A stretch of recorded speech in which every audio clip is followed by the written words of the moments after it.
नमस्कार. कविता झुमींच्या या भागात तुमचं स्वागत.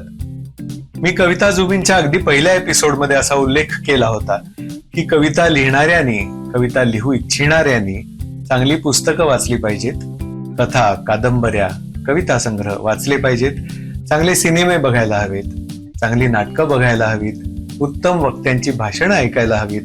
या सगळ्यातून आपल्याला नवनवे शब्द माहिती होतात आणि नवनवीन कल्पना आपल्यापर्यंत पोहोचतात. मला सांगायला अतिशय आनंद होतो की कविता झुमींला अतिशय उत्तम प्रतिसाद आहे. त्यातही कविता लिहू पाहणाऱ्या तरुण तरुणींचा खूप सुंदर प्रतिसाद आहे.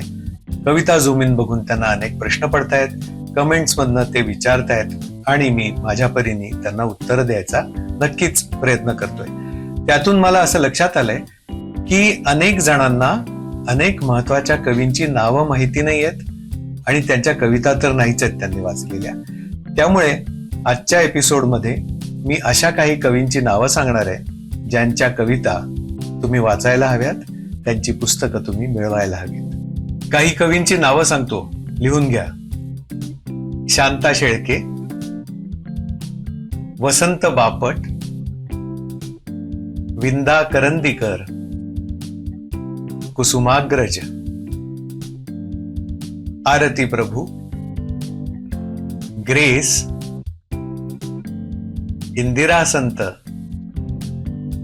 अनिल, बाभ बोरकर, सदानंद डबीर, सुरेश भट, आजच्या काळातले वैभव जोशी, संदीप खरे, सौमित्र, अशी अनेक नावं तुम्हाला सांगता येतील. या प्रत्येकाची कविता लिहिण्याची शैली वेगळी, प्रत्येकाचे काव्यात्मक विचारही वेगवेगळे. प्रत्येकाच्या कवितांमधनं तुम्हाला नक्कीच काहीतरी वाचायला, अनुभवायला आणि शिकायला मिळेल. त्याचा उपयोग तुमची स्वतःची कविता प्रगल्भ होण्यासाठी नक्कीच होईल. तर या बाबतीत नक्की विचार करा.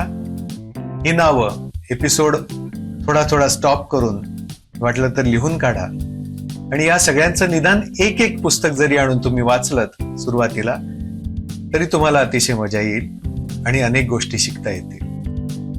आजच्या भागात एवढंच. गोष्ट तशी छोटी पण फार महत्वाची, त्यामुळेच आपण करून पाहतोय कविता झुमीन. तर भेटूया पुढच्या भागात. तोपर्यंत शुभेच्छा.